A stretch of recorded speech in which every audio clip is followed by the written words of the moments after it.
اور جانتے ہو یقین کیا ہے؟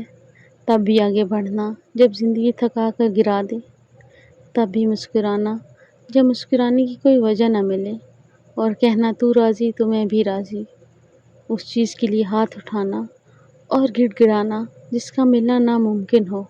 یہ یقین کی وہ کیفیت ہے جب انسان کا دل چیخ چیخ کر کہتا ہے میرا رب قادر ہے ہر شے پہ۔ جب انسان یہ یقین کر لیتا ہے تو کیسے ہو سکتا ہے کہ پھر وہ دو جہانوں کا بادشاہ اسے اپنی طاقت کے جلووں سے محروم رکھے۔ اور اللہ رب العزت نصیب تب بدلتا ہے جب تم اس کے فیصلوں پر شکوہ نہیں کرتے، جب تم اس کی حکمتوں پر سوال نہیں اٹھاتے، جب تم اس کی مسلطوں سے انکار نہیں کرتے۔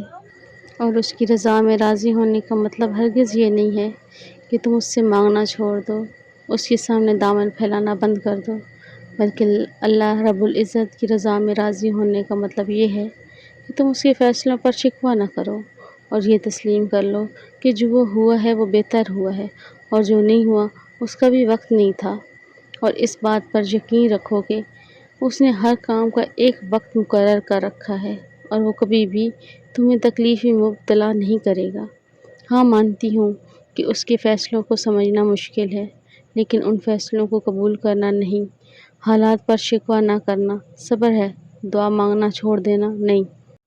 اور جب تم اس کی رضا میں راضی ہو جاتے ہو تب وہ بھی ساری کائنات تمہیں راضی کرنے پر لگا دیتا ہے۔ جب تم اس کے فیصلوں پر آمین کہہ دیتے ہو پھر وہ بھی تمہاری چاہ پر کن فرما دیتا ہے۔ پھر وہ حقیقتیں بھی بدلتی ہیں جو نصیب کا حصہ لکھ دی گئی ہوتی ہیں۔ بے شک میرا رب جو چاہے وہ کر سکتا ہے۔ قرآن کریم میں ارشاد باری تعالیٰ ہے کہ ہم جب کسی چیز کا ارادہ کرتے ہیں